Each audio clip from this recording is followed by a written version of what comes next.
Introduzindo o amigo aí, Ariosvaldo. Já está conectando. Muito bem. Boa noite, meu amigo. Ari. Boa noite, Flávio. Boa noite, Flávio. Boa noite. Ouvindo bem? Tudo ok? Todos ouvindo bem, minha gente? Eu acho que o som tá bem, tá bom para todo mundo. Qualquer coisa, sinalizem aí. Bem, para a gente não perder tempo e a gente já ir adentrando no tema, eu gostaria apenas de apresentar nessa live, embora ele seja conhecido, inclusive, da Sheila, Ariosvaldo Bezerra. Ari, na atividade que ele desempenha no movimento espírita, ele consegue atuar em várias frentes, né? O campo social, o aspecto do doutrinário, estuda uma série de grupos de estudo, faz palestra aí a miúde em diversas instituições. Eu não vou nem me arriscar a falar no âmbito profissional, porque o homem tem não sei quantas graduações, é engenheiro, tem, especialmente na área de química, ele tem um domínio da área, pode nos ajudar sobremaneira. É uma grata satisfação estar dividindo esse contato aqui com ele. E, claro, sobretudo, é um amigo querido de anos, com quem eu tenho a honra de privar aí da sua amizade e da sua companhia. Bem, o tema que nós selecionamos, especialmente o Ari, mas nós chegamos aqui a um consenso, dos mais aí relevantes, né? Providência e evolução, providência divina e evolução. O áudio está baixo, é meu áudio que está baixo ou é de ambos? Eu estou ouvindo bem, viu, Flávio? Perfeito, perfeito. Vamos continuar. Todos estão ouvindo bem também? Eu acho que o Leandro, né? Acho que ele mencionou que está baixo de ambos. De ambos. Péricles está dizendo que tá bom. Ok, outras pessoas estão dizendo também que tá bom. Leandro, veja se é alguma coisa no áudio. Tenta desligar o Bluetooth, às vezes melhora. Vê se é alguma coisa nesse sentido. Ah, ótimo, melhorou. Muito bem. Vamos aí para a gente aproveitar o tempo. Então, providência divina e evolução, dois conceitos os mais sofisticados. Eu gostaria de introduzir o tema dizendo que Exupéry, o famoso escritor de O Pequeno Príncipe, entre outras obras, ele cunhou uma frase muito conhecida que as pessoas ventilam, as pessoas citam muito, que é: o essencial é invisível aos olhos. Exupéry não era religioso e possivelmente, tudo indica, era ateu. Então, quando ele formulou essa frase, ele estava pensando em outras coisas. Mas ele disse uma verdade incontestável, e para quem conhece a doutrina espírita, para quem tem aí a informação e os dados do mundo espiritual, sabe que o que ele diz é mais verdade do que ele próprio sabia e do que ele próprio concebia. O essencial é invisível aos olhos. Por quê?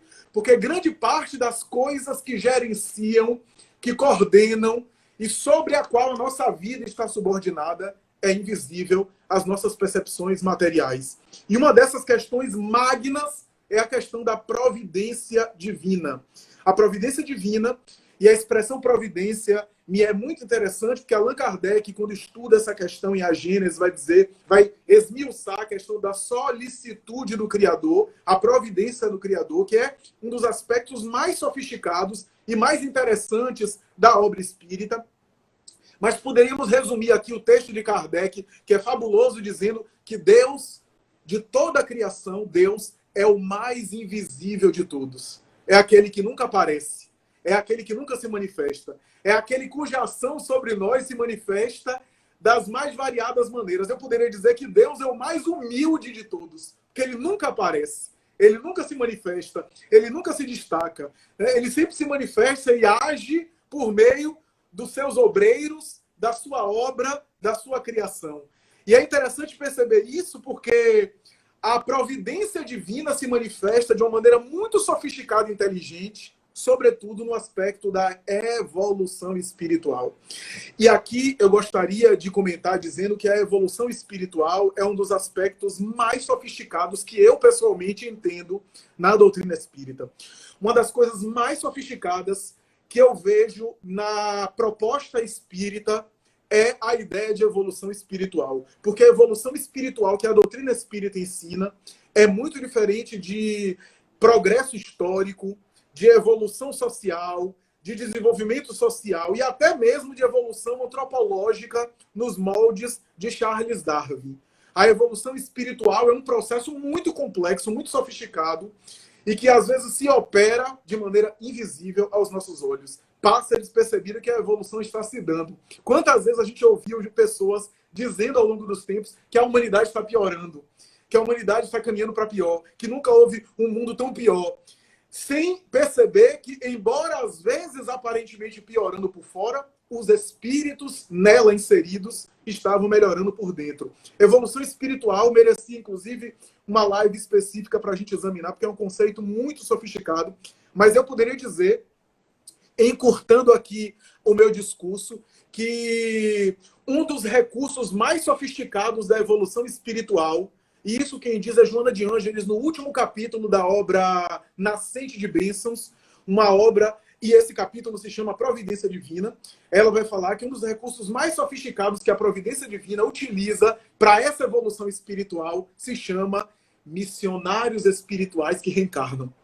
Esses missionários, quais estrelas nos céus, que mergulham na escuridão do planeta ainda atrasado, qual ao nosso planeta, que em certo nível ainda tem atrasos, esses missionários operam uma mudança de mentalidade, como uma espécie de sopro cultural. Eles levantam, eles sacodem uma poeira essa que é renovada e que renova os ares. Eles morrem, às vezes são incompreendidos, deixam o planeta. O mundo não muda, mas aquela mentalidade fica.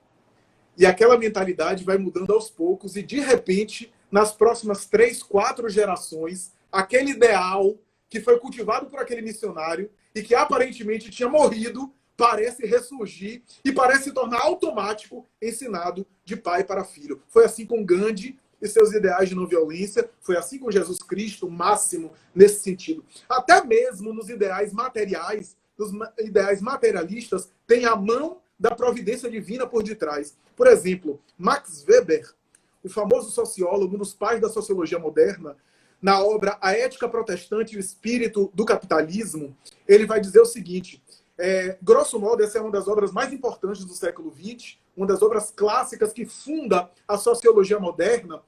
Weber vai dizer o seguinte, que por incrível que pareça, a ética protestante que veio e que tinha um dos lemas, a frase atribuída a Calvino, que diz: o trabalho dignifica o homem, essa frase, rompeu um paradigma cultural que a própria época não pôde perceber e lentamente surgia o chamado espírito do capitalismo. Por quê? Porque os religiosos católicos não trabalhavam e estavam em associação com a nobreza. E tinha hegemonia do poder, tanto de liberdade de expressão como poder político e econômico. Quando veio a reforma protestante, quebrou parte do monopólio católico, dividiu os poderes, abriu espaço para divergências religiosas, claro que com muita guerra, com muita intolerância a princípio, divergências religiosas, e isso foi base fundamental, apesar de ter gerado muita coisa ruim, mas foi base muito fundamental para a ideia de propriedade privada, a ideia do capitalismo que gerou muitas riquezas e muitas misérias, muitos problemas,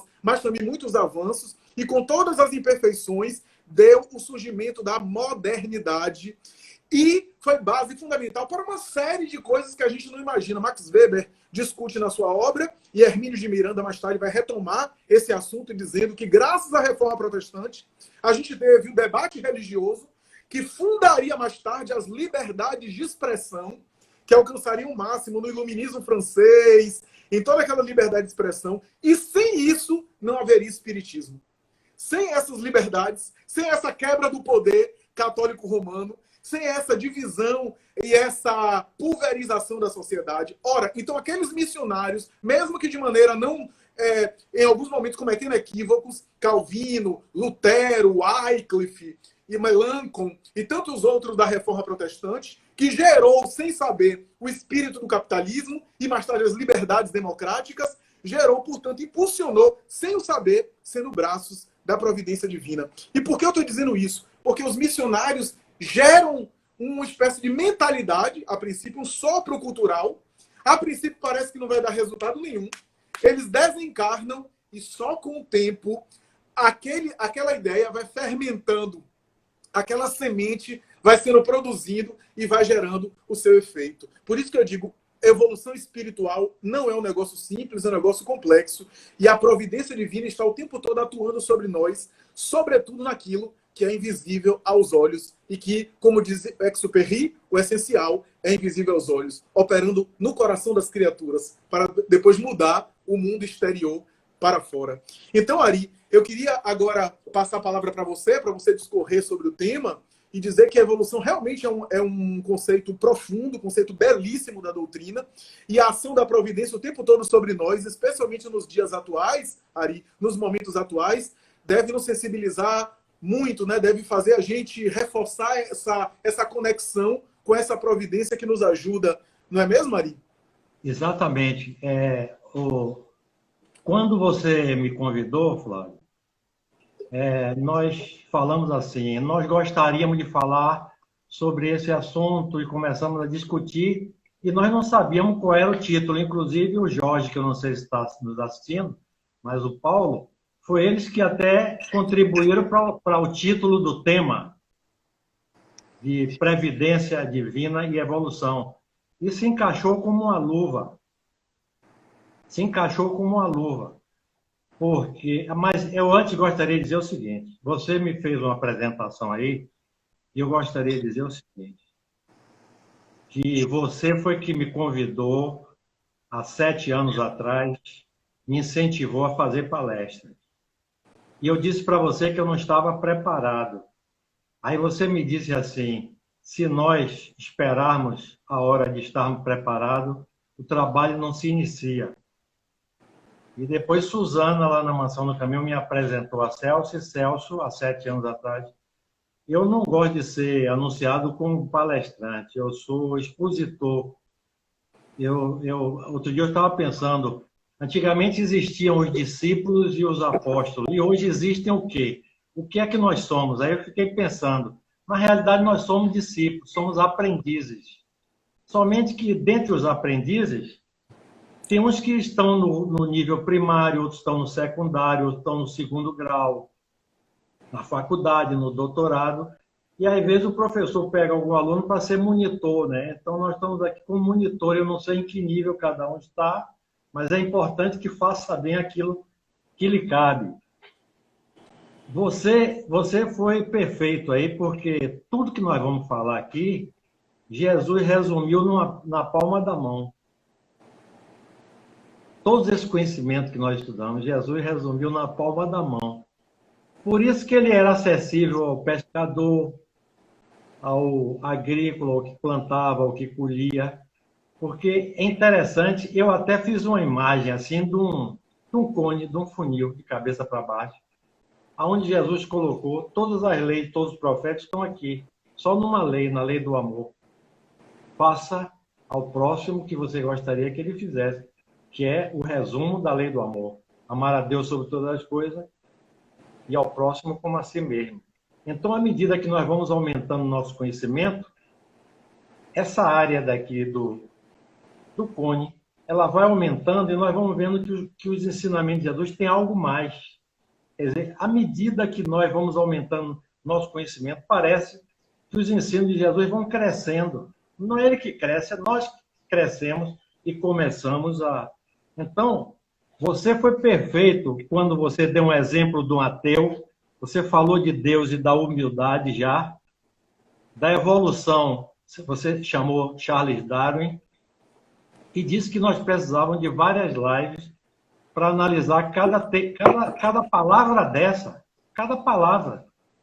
Porque se nós não explicarmos o que é que nós estamos querendo falar, o pessoal vai sair em dúvida. Eu tenho um exemplo que eu sempre repito, aquele do cravo. Nós vamos fazer uma exposição, fala sobre cravo. Sai 5 pessoas com entendimento diferente do que você falou, porque você não disse qual é o tipo de cravo que você se espera. Se é cravo da pele, se é cravo flor, se é cravo que você coloca no arroz doce. Então, você tem que dizer que tipo de cravo é. Então, hoje, o que é que está acontecendo? Você fala uma coisa, o pessoal interpreta outra. Até em live mesmo. E no centro espírita, quem estão indo lá são as pessoas que, notadamente, eu acredito que 90% já tem uma iniciação espírita, mas tem muitos que não são. Agora, numa live dessa que vai ser reproduzido, eu tenho assistido muitas lives e tenho visto pessoas perguntando se existe espírito. Teve um que me convidou para levar ele para ver mesas girantes. Isso aconteceu há 160 anos atrás.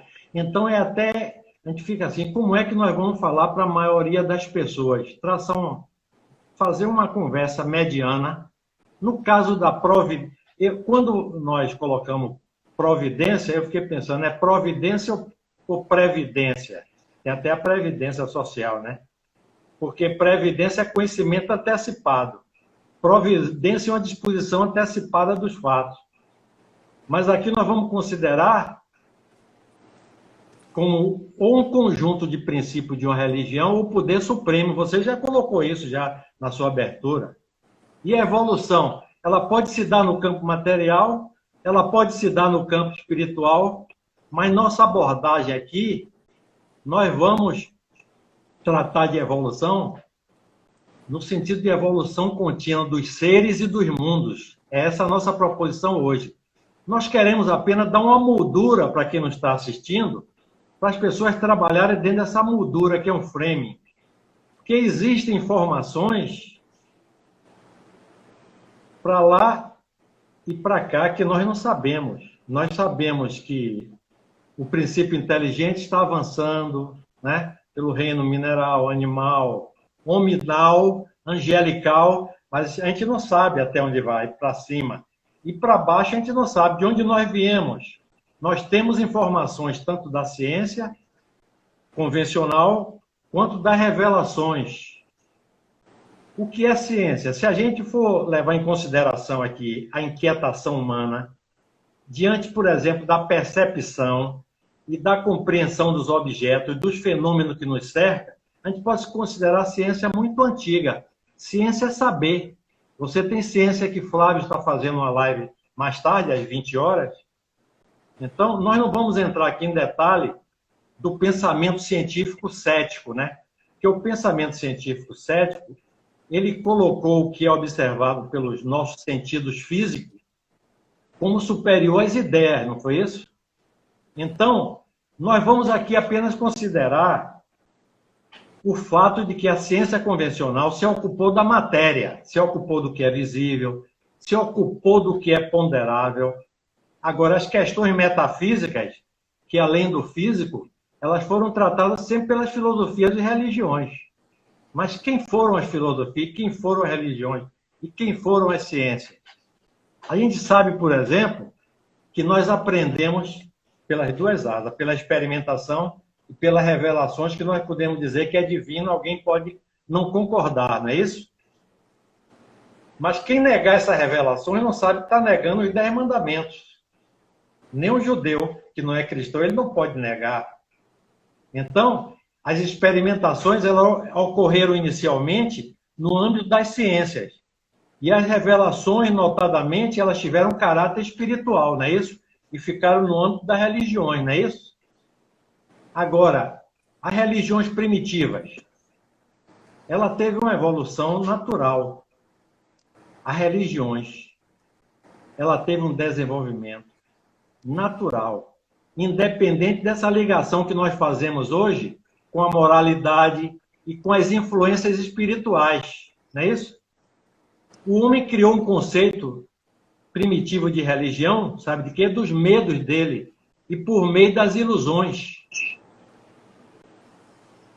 Na evolução da espécie humana, o sentimento que hoje a gente chama de adoração tinha uma natureza totalmente intelectual para aquele homem. Só depois que elas foram adquirindo origem espiritual, não é isso? Então, nessa reflexão que nós estamos fazendo aqui, nós vamos utilizar conhecimentos gerados pela ciência e obtidos através das revelações. Então, nós vamos abordar aqui evidência de que os nossos olhos físicos não podem ver. Não é isso? E revelações que a gente não consegue enxergar. Você mais Dib, é Ricardo Dib o nome dele, né? Ele falou para você que quando ele leu Brasil, Coração do Mundo, Pátria do Evangelho, que ele ficou assim, quase como quem diz assim, será que eu acredito nisso? Porque são informações que vêm e nós não temos capacidade ainda de absorver. Então, assim como a gente fala de Newton, de Kepler, a gente trabalha com átomo que a gente não vê o DNA, no caminho da luz, Emmanuel nos garante que existe uma realidade espiritual acima de todos os fenômenos da matéria que você já colocou aí, de forma simplificada. Então, houve aquele período que nós não temos informação para baixo, informação para cima. Que tem seres que são mais evoluídos do que a gente e ainda não tem esse tipo de informação. Então, essa religião primitiva, ela teve origem biológica, com um desenvolvimento evolucionário natural, independente da ligação com moralidade ou com influências espirituais. Os animais têm medo. Nós temos medo também. Agora, o problema é que nós temos religião e os animais não têm religião. Nós criamos a religião desses medos e por causa das ilusões dele. Na evolução da espécie humana, a adoração teve manifestação primitiva. Os objetos de adoração dele qual eram? Consistiam em elementos da natureza. Não é isso? Em uma época ou outra, o homem ele adorou tudo sobre a face da terra. Ele temia toda manifestação de poder. Ele não entendia a força que estava por trás do fenômeno do terremoto, do enchente, do vulcão. Eles adoravam até o calor, adoravam as plantas, não era isso? Era um temor, e o respeito era supersticioso, não era racional. Hoje, na América do Sul, o vento é Deus. E na Índia, o vento é considerado demônio. Você vê que não tem lógica. Aí ele adora a lua, adora o sol, depois vai adorar os sacerdotes, vai adorar os reis, vai adorar os profetas, né? Ele sempre esteve envolvido com esse fenômeno e situações que o nível de compreensão dele não dava para entender. Ele vivia amedrontado e sabia que existia um poder além dele. Pelo simples fato dele atretar uma pedra na outra e observar uma produção de faísca, ele vinha com aquele impulso do que hoje nós chamamos de fé, mas ele não sabia que era fé. Ele intuía que aquela coisa era sobrenatural e tinha algo de oculto para ele. Por ele temer, é que ele tinha essa postura de reverência. Aí ele procurava fazer o quê? Agradar com oferenda, com sacrifício. Hoje você vai na água de menino e vê um camarada carregando um bode para quê? Para fazer ainda sacrifício hoje, no século XX. Então, a esses seres que ele considerava sobrenaturais, eles atribuíram o nome, você fala muito em palestra, todos os palestrantes, eu estou fazendo até uma repassada aqui, eles chamavam o quê? De deuses, de gênios, de demônio, de entidade, eles chamavam assim. E tinham pessoas que se destacavam por possuir o dom de se comunicar com essas entidades, né? Você tinha as sibilas, você tinha os pajés, os sacerdotes, as pitonisas, e esse pessoal era valorizado no seio da sociedade, né? Que eles receitavam remédios, curavam, e terminavam ocupando uma posição de destaque na sociedade, né? Latria, por exemplo, que é né? Latria. O que é que significa latria? Latria significa adorar, honrar, venerar. Então, o homem primitivo ele começou a adorar ídolo, daí vem idolatria, né? Começou a adorar planta, né? Fitolatria, fito de planta, latria de adorar. Mas ainda hoje nós não mudamos isso, não. Essa nossa fé é ainda de observação. Ao invés das pessoas buscarem conhecimento e fazer a reforma íntima, elas estão procurando curador, estão procurando patuar, que alguém resolva o problema para ele, né? A nossa manifestação de fé ainda é de observação. Nós não queremos saber qual a nossa causa do problema. A gente não quer ter trabalho. A gente quer que alguém resolva o problema para nós. Então, eu vou tentar fazer aqui uma retrospectiva da nossa história evolutiva. Entendeu? Logicamente, usando o dado da ciência e usando o dado das revelações. Não é isso? Então, de 1,8 milhões de anos até 350 mil anos, olha que é um período muito grande para eu não ter que surgir o Homo sapiens, o Homo sapiens sapiens, né? O Homo sapiens, o homem que sabia. Depois veio o Homo sapiens sapiens, que sabia. A ciência, ela só vai considerar o homem moderno há 50 mil anos, com as características de homem moderno. Mas muitas vezes as pessoas dizem, o homem veio do macaco, isso é uma heresia, não sei o quê. Nos Estados Unidos teve aquele problema com Charles Darwin, da teoria da evolução das espécies, né? Se o homem veio do macaco, se não veio. Eu digo, meu irmão, o homem veio do invisível. O próprio Emmanuel, na Caminho da Luz, ele fala que nós fomos uma antrópode. O que é uma antrópode? É um gafanhoto que está aí em cena, né? Essa nuvem de gafanhoto que está vindo aí, uma barata, você imagine. Então, no Plioceno inferior, olhe lá, as eras. Nós pegamos o antepassado do homem terrestre, por escavações ou por informações de espíritos, né? Aí nós sabemos de Emmanuel que houve experiência no corpo perispiritual, porque nós somos formados de corpo físico e de corpo perispirítico, que o corpo perispirítico é que molda. Alguém entra na internet e veja os médicos da atualidade que estão falando isso como ciência, não é como religião, né? Então, no intervalo de encarnações, que a gente acha muito, viver 100 anos, que os espíritos dizem que é uma noite na eternidade, surgiram esses primeiros homens de compleição melhorada. Aí eu vou falar de uma coisa que alguém diz, olha, já começa capela. Alguém não sabe o que é capela na constelação do cocheiro? Vai, por favor, na internet e pesque lá, porque os romanos já sabiam disso, na constelação do cocheiro, que guarda afinidade com a Terra. Então, os espíritos disseram que esse planeta já estava na culminância de um dos ciclos evolutivos para cima, como nós estamos atravessando aqui agora na Terra, de provas e expiações para regeneração. Então, esses espíritos encarnaram, foram milhões de espíritos que vieram de lá para cá, que tiveram essa oportunidade, não é isso? E eles foram moldando esses caracteres biológicos da raça humana e foram aperfeiçoando. E esses capelinos encarnados nos corpos daquela época, que deram origem aos egípcios, aos árias, aos povos da Índia, não é isso? As castas da Índia, e ao povo de Israel. E Emmanuel, na Caminho da Luz, ele com a tese dele, elucida a influência sagrada da fé e da nossa origem espiritual no curso de todas as realizações que estão acontecendo aqui. Você acabou de falar isso na introdução. José Herculano Pires, por exemplo, no livro O Espírito e o Tempo, né? Ele traça para a gente um roteiro da evolução que ele fala de horizonte, né? Ele fala de horizonte. Então, ele fala no horizonte tribal, onde a adoração era rudimentar e sem base, se adorava tudo, né? Depois ele fala no horizonte agrícola, que já se concebia a ideia de céu, mas a pessoa não tinha um despertar interior ainda. Depois veio o homem civilizado, ligado ao poderio do império, né? Foi endeusamento de chefes políticos.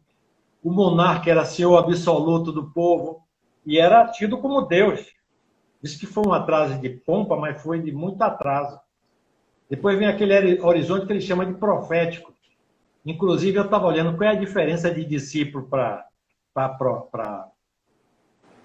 não é profeta, não, era discípulo e me ajude aí. Apóstolo. Apóstolo. Aí eu estava olhando em outra religião, que eles consideram que todos os apóstolos viram Jesus, ou vivo ou desencarnado. E Paulo, que foi, parece que o 12, né? Ou foi o 13, não viu vivo, mas viu desencarnado. Aí encaixa. Eles falam isso, né?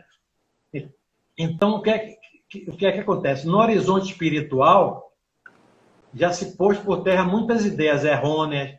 O indivíduo já descobre que o Deus e que o homem tinha semelhanças, né? Que existia uma caminhada evolutiva do ser humano até a divindade. Até aí.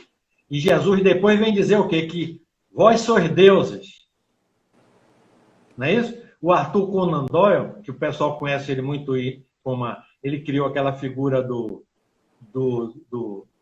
detetive lá, Sherlock Holmes. Sherlock Holmes, mas ele foi muito propagador do espiritismo. Ele falou uma coisa interessante.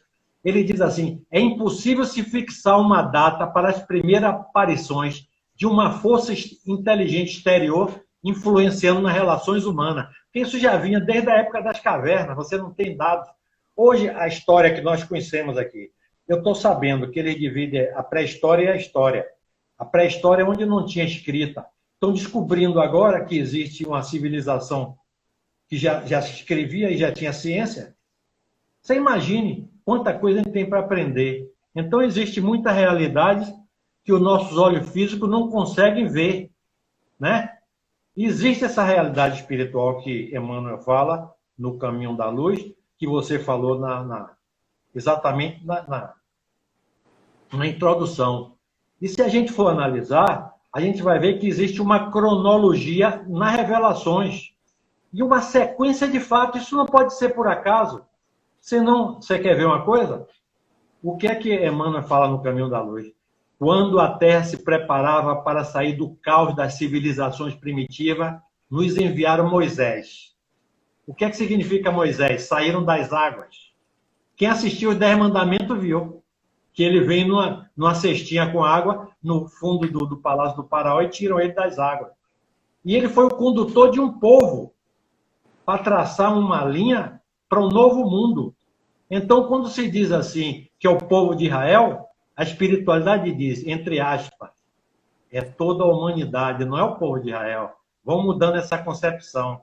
Então, da mão dele vem um rolo de livro que a gente chama de Bíblia, que a gente pode considerar a primeira codificação desse novo ciclo de revelações, que a gente chama de ciclo cristão. Muita gente, quando a gente fala de codificação, fica assim, pensando que é coisa do outro mundo, mas é simplesmente uma mensagem por meio de regra, numa linguagem própria, não tem nada demais. Agora, o problema é que a lei de Moisés, ela não foi totalmente compreendida, ela era natural. E ela foi adulterada por crenças, por tradições, né, inventada pelos homens que tinham necessidade de legislar. Amélia Rodrigues, em espírito, através da mediunidade de Valdo Franco, reafirma para a gente naquele livro Primícia do Reino, que o próprio Jesus fez com que pioneiros e embaixadores precedessem ele, viessem antes dele. Para quê? Para preparar a gente, para nos propiciar o sonho de elevação moral e espiritual que a gente está vendo aí. As pessoas estão assim, horrorizadas com essa pandemia. Eu digo, nós estamos numa boa. Morreram quantas pessoas a nível de mundo, você tem essa estatística? Não. A nível de Brasil tem 50 mil, mais ou menos. Mas parece que talvez morreu 1 milhão no mundo. Naquela época da gripe espanhola, morreram 50 milhões com uma população menor. Então, você veja quanto nós evoluímos. E não morreram muito menos porque nós ainda estamos brigando um com o outro. Né? Então, esse pessoal que precedeu Jesus, vocês pensam que ele não foi escolhido? Nós, por exemplo, nós escolhemos nossos generais para comandar nossos exércitos. Nós somos os bons. A espiritualidade não é melhor do que a gente para escolher os generais dele. Agora, o problema é que poucas vezes se fez associação com Cristo nas 3 revelações, que vem elucidando as leis. E a gente só percebe isso se a gente for analisar com calma, rapaz, o Velho Testamento, o Novo Testamento e a codificação espírita. Nós tínhamos um colega aqui no grupo de estudo nosso que me disse assim, só lê o Velho Testamento para saber a vida do povo hebreu, judeu, mas que não é bem isso. Então, antes de Jesus encarnar, há 300 mil anos, mais ou menos, antes de Cristo, para cá, encarnou Krishna, Hammurabi, você sempre fala isso em palestra, Siddhartha, Abraão, Pitágoras, Sócrates, todos eles pregaram o quê? Imortalidade da alma, renúncia de si mesmo, elevada moral, doutrina da redenção. Tudo isso para preparar esse horizonte para a chegada de quem? Do J grande. O J. A nossa ignorância é que impede de ver isso com clareza, né, Flávio? Uhum. Aí a gente vai analisar a história e ver o seguinte.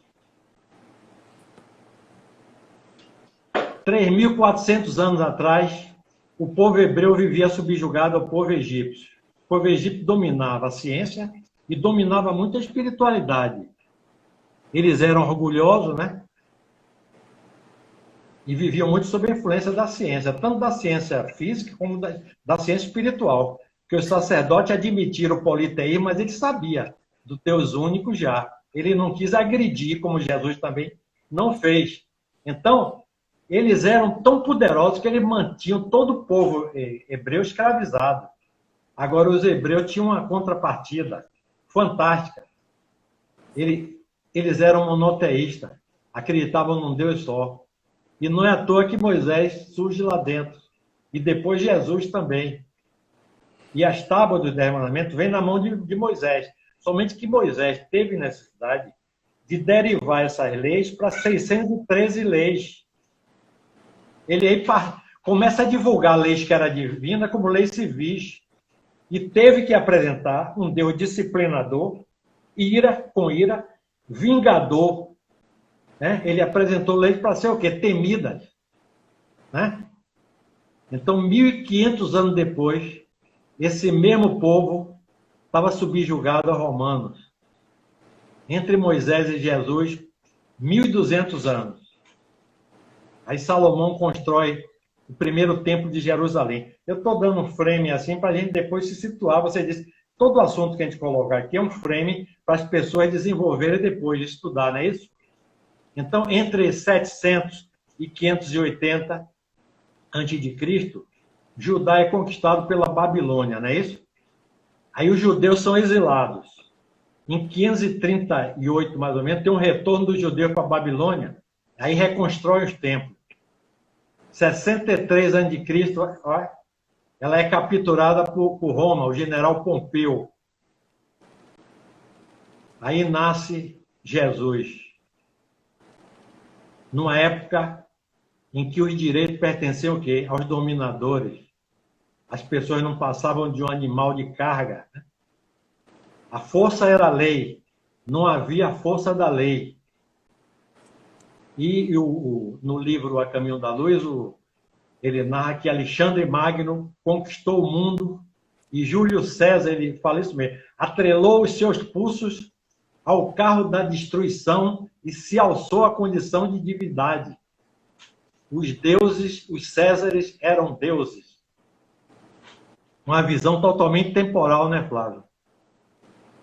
Aí, quando Jesus nasce, Divaldo fala muito isso nas palestras dele, que o Império Romano foi influenciado por forças estranhas e descansava numa onda de paz e harmonia que o pessoal nunca tinha visto.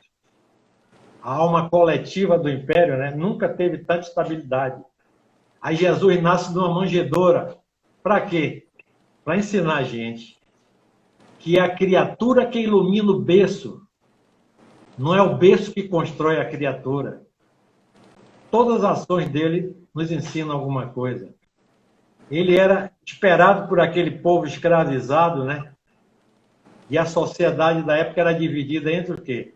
Os que possuíam muito materialmente e os que não possuíam nada. Inclusive pelos aspectos religiosos. Porque eles rezavam assim, o Senhor é meu pastor e nada me pode faltar. Então, se está faltando é porque o Senhor não está com ele. E eles eram convencidos disso. Uma visão totalmente material. Sim. Há 700 anos antes de Jesus, o profeta Elias já havia anunciado a vinda do libertador Messias. Ele era muito esperado por esse povo escravizado, mas como eles tinham uma visão material, eles não concebiam nada além do material. Eles pensavam o quê? Que o Messias iria libertar o povo da escravidão e iriam passar ele a subjugar. Você imagine se Jesus ia fazer um negócio desse. Então, aí no Império de Augusto, surge esse jovem, a quem chamam de Yeshua ben Yosef, né? Tem duas pronúncias, né? Jesus, filho de José. E o início da pregação dele dura 3 anos. Só para sintetizar os ensinamentos dele, a gente se concentra no que Gandhi disse e alguns outros espiritualistas, que se nós destruíssemos tudo e ficasse com o sermão do monte, a gente não teria perdido nada, né? Ele sobe o monte, diz que ele para, observa as multidões que queriam escutar ele. É as multidões que estão lá. Que as multidões? Porque não há multidão. É porque há multidão de sacerdote, multidão de plebeu, multidão de... Entendeu? É por isso que ele fala as multidões. E eles queriam escutar. Quem narra isso é Mateus e Lucas. Aí o narrador diz assim, o apóstolo, é natural que ali estivessem as multidões. Vários grupos, porém com as mais variadas intenções. Os sacerdotes queriam ter certeza do que o jovem iria pregar. Será que ele vai ao encontro da lei de Moisés? Imagina se ele vai ao encontro da lei de Moisés. Será que ele é uma figura nociva para nós? Que as pessoas eram reconhecidas pela roupa que usavam, né? Tanto os sacerdotes como os poderosos tinham roupas ostensivas e características. E Jesus usava roupa comum. Aí ele começa a atrair as multidões pela maneira como ele falava. Outro dia, esse especialista que escreve sobre as parábolas de Jesus aprendeu aramaico, foi para lá estudar isso 3 anos, diz que ele já está há 30 anos lá. Diz que quando ele fala nas parábolas em aramaico, o pessoal chora. Ele não entende da musicalidade que tem. Por trás do intelectual tem alguma coisa sentimental que Jesus impingia, como se fosse um poema, entendeu? O discurso de Jesus era revolucionário, porque ele abordava a lei de Moisés como ninguém. Ele conhecia a lei de Moisés, claro que ele conhecia. E ele fez a maior pregação registrada no Evangelho, que é intitulado Sermão do Monte. É natural que as multidões ali estivessem para ouvi-lo com curiosidade. E os sacerdotes não poderiam deixar de estar ali, né? Aí a curiosidade é a seguinte: a quem aquele jovem se dirigiria? Ele iria discursar de forma a agradar os ricos, os poderosos? Imagina se ele ia fazer isso. As pessoas não poderiam imaginar o que ele ia fazer. Quando ele abriu a boca, ele causou foi um escândalo. Ele não se dirigiu a sacerdotes, não dirigiu a ricos, não dirigiu aos poderosos. Ele passa a enaltecer os pequenos. Em momento nenhum, ele enaltece os ricos e poderosos.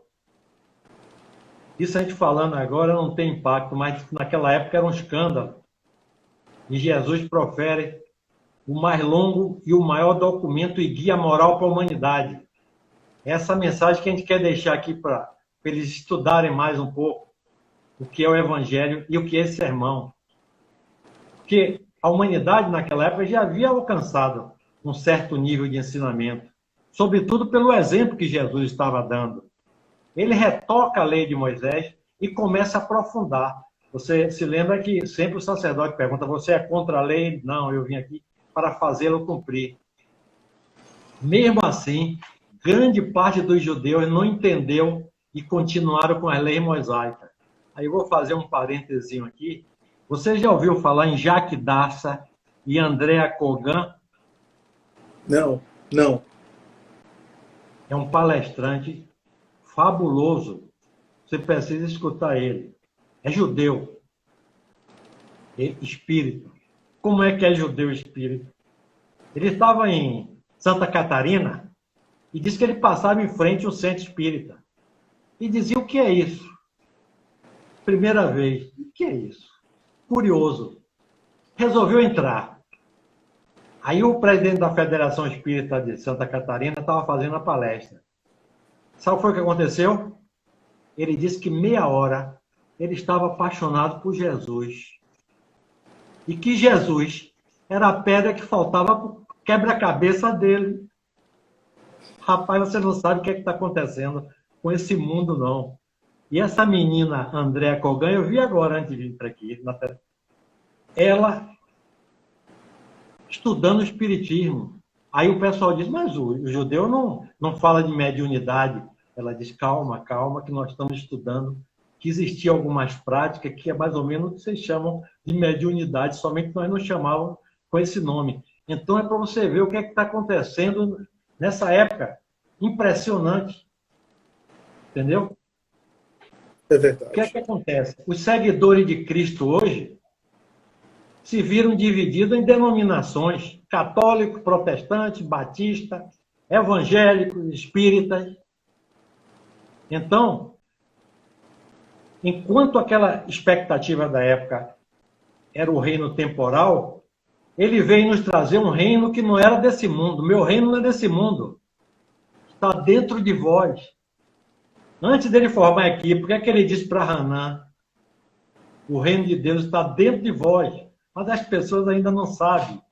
Então, quando ele fala bem-aventurados felizes, não é feliz aqui, não. A bem-aventurança é uma proposição. Cada bem-aventurança está ligada com uma virtude. Eu digo assim, bem-aventurado aqueles que sofrem, porque deles é o reino do céu. Então, os presos que estão aí, assassinos, ladrões, estupradores, estão sofrendo tanto que vão para o céu. Não parece uma banalidade? Jesus não falou isso?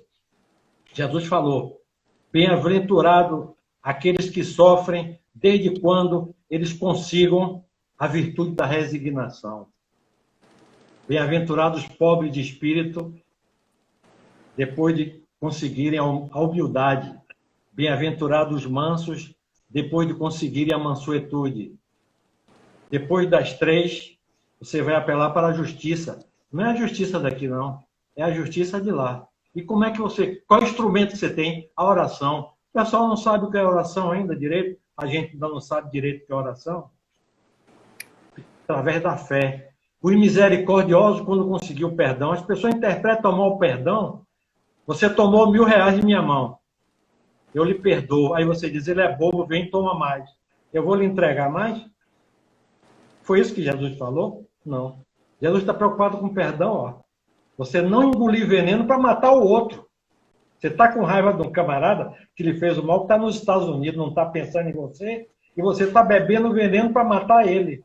É isso que Jesus, não beba veneno, não, meu filho. Perdoe ele aqui dentro, porque lá a justiça é que vai cuidar dele. Ou você quer ser o juiz? Quer mandar alguém matar ele nos Estados Unidos, você paga aí. Agora mesmo a televisão estava ligada à indústria da morte, no Rio de Janeiro, 1,5 milhão para matar uma pessoa. Então, os limpos de coração, quando você conseguir a virtude do altruísmo. O que é altruísmo? É você não pensar em si. Paulo disse que o amor é tolerar tudo. Tolerar tudo. Tolerar tudo. Você tem que tolerar tudo. E depois perseguido por amor à justiça. Quando você conseguir a caridade. Agora, você só vai conseguir a caridade que está lá no topo, que é o amor em movimento, quando você começar lá de baixo da humildade, que é a primeira. E o contrário da humildade é o egoísmo. Aí, depois de Moisés, e o Deus de Moisés já dizia assim, não matarás. Jesus mostra para a gente o Deus do amor. E sepulta o Deus da guerra. Então, algumas religiões com a fé dogmática, aí onde você não podia contestar nada, né? A gente foi acreditando em dogma, inclusive que ia até o encontro do ensinamento de Jesus, não é isso? O que é que Jesus dizia? Deus não dá, o homem não dá uma pedra ao filho que tem fome. Como é que o Senhor poderia dar a seu filho uma serpente? Aí você vê as cruzadas, Martim Lutero entra em briga com a religião, cria-se o protestantismo, e nessa onda vem o fanatismo, né? Vem o início da superstição. O dogmatismo é o quê? Conjunto de preceitos de caráter incontestável, você não pode contestar. O fanatismo é uma adesão cega. Então, essa religião, da maneira como ela era divulgada, sentida, entendida, ela perde um lugar na cultura nos últimos 2000 anos. Antes do protestantismo, do espiritismo, a religião não era central na cultura, você falou, a música de Bach era religiosa na inspiração, né? As maiores obras de arte do Renascimento, como a Última Ceia, continham o quê? Tema religioso. Aí vem a ciência, os cientistas como Copérnico, Descartes, Newton, que eram religiosos também. Depois do Iluminismo, tem aquela situação de Paris, que era a cidade da luz, aquela infame noite de São Bartolomeu, os católicos matando protestantes, né? Que nós, no grupo de estudo, parece que citaram que o sangue que foi derramado dava para cobrir uma pata de cavalo, não foi isso? Católico matando protestante. Isso, em Aí Paris. acontece grande descoberta da ciência. Aí Deixa, o pessoal tem outro erro. Elege a razão como Deus. deixa eu só mencionar, e a gente tem 5 minutos, viu? Certo? Já quer que eu conclua? Já quer que eu conclua? As suas ordens, você que manda. Só para você se situar no tempo. Aí eu estou com um livro aí que eu ainda não li. Eu tenho muitos livros aí que eu não leio, porque você me coloca para colocar a palestra, eu vou ver o tema da palestra e não estudo, né? Aí ele diz assim, acabamos de matar Deus, eu quero ler esse livro. Aí eu disse, a que Deus nós vamos seguir agora? É porque essa afirmação é paradoxal. Deus, por definição, é eterno e todo-poderoso. Não é o tipo de de coisa que você pode matar. Então, o que é que significa dizer que Deus está morto? Ele queria dizer que a religião tinha perdido o lugar da cultura. Simplesmente foi a morte de um jeito de pensar. Não é isso? Então, eu vou... Quando tudo apontava para o acaso, surge uma luz. A ciência mostra uma forma surpreendente de uma coisa que sempre surge adiante. Surge o espiritismo e a física quântica, que são duas grandes revelações científicas. O espiritismo como ciência. E contribuiu para esse avanço do espírito. Einstein dizia o quê? Ciência sem religião é capenga, né? E religião sem ciência é cega. As pessoas dizem, a ciência está brigando com a religião. Que é isso? É os homens que estão na ciência e que estão brigando com os homens que estão aqui na religião. Mas são duas ferramentas divinas. Não é isso? É porque os fatos naturais, como eles eram percebidos, eles tinham que ser explicados. E o conhecimento humano não tinha como fazer isso. Esse universo que nós conhecemos a cada minuto, ele é do tamanho do grau de conhecimento e evolução que nós já alcançamos. Não é isso? Então, eu vou finalizar. Então, é bom que a gente enquadre aqui, viu, Flávio, como mensagem, de bom ouvido, né? Que nós enquadremos os pobres em espírito como pobre em espírito. Porque o que é que existe? Existe uma incredulidade que zomba dessas máximas todas. E tem achicalhado de muita verdade que não compreendem.